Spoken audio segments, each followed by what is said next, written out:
Hi, Charles Moman here. I'm in Seymour, Indiana, at the end of a dead-end street. We are very blessed to live in this wonderful place. I'll do a little walk around. I got the camper out. We're getting ready to head to Colorado for a little over a 2-week trip in about a month. So my wife is reconfiguring our storage in the Grand Caravan that we normally tow with, not that we used to tow it with the truck. So I'll let you see our place, kind of put this in context, and then I'll show you the wall. I've noticed that just recently in the last month, 4,000 views of the last update that I did last year about the retaining wall. So I thought, I'm cleaning up and I did some work around here today, so I thought I would just give you a short little update. So let's take a little peek around our place and then I'll show you the wall. It's not much to it. Thanks for watching.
So here we have, I don't know how many years old this is. It's been around for a while.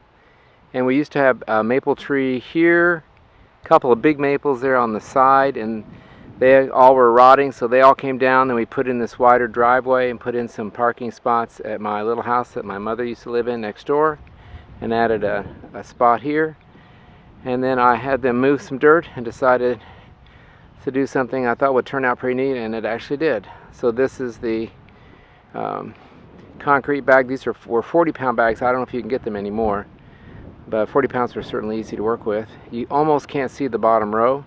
So there's 1, 2, 3, 4 rows of 40-pound bags on the bottom. I did not think it through. I just laid them on the ground. Didn't think about drainage, didn't think about anything. I lucked out because we live in Jackson County here in Seymour, and it's very, very sandy soil, so there's automatic drainage. So I did 4, soaked them like crazy, and then I added a row of 3 up there, and you can see mainly 2.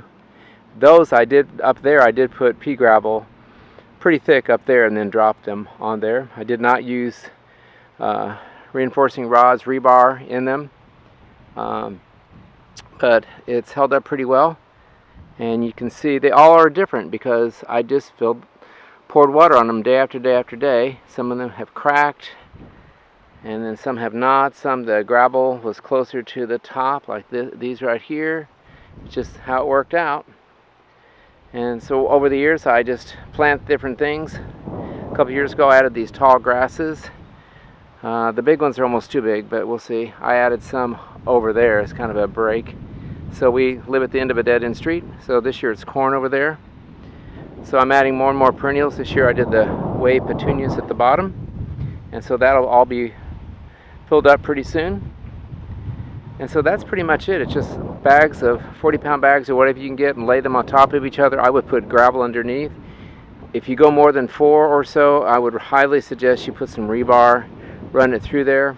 And then I got a comment from one of my viewers who said they had some trouble. He said that the bags had like a wax lining inside. I don't recall that with the 40-pound bags that I did years ago. So that might be a problem. You might have to punch holes in them. I didn't punch holes in the bags that I had, whatever it was, 4, 5, 6 years ago. Yeah, I would say it's been at least, this is probably the 7th year, 8th year, something like that. So anyway, it was a pretty easy project. And I just today added some more Miracle-Gro garden soil.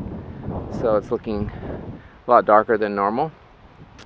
And there you go. We have a 1940 house. I don't have the flag up, but the wind is blowing so hard today. You wouldn't be able to hear me at all flapping. But we're very blessed to live in this beautiful place at the end of a street. And we had a great place for my mom to live for 20 years. And she's the kind of mom you could live next door to. So my kids got to all live next door to their grandmother. So there we go. It's a simple project. You can make it bigger or smaller. I've heard of farmers just dumping bags like this in a ditch where they had erosion and just leave them. Just don't do it. Just let the rain take care of soaking them, and they use it to help with erosion. So there's the concrete bag retaining wall, and it's pretty. There's your 2020 update. Nothing fancy.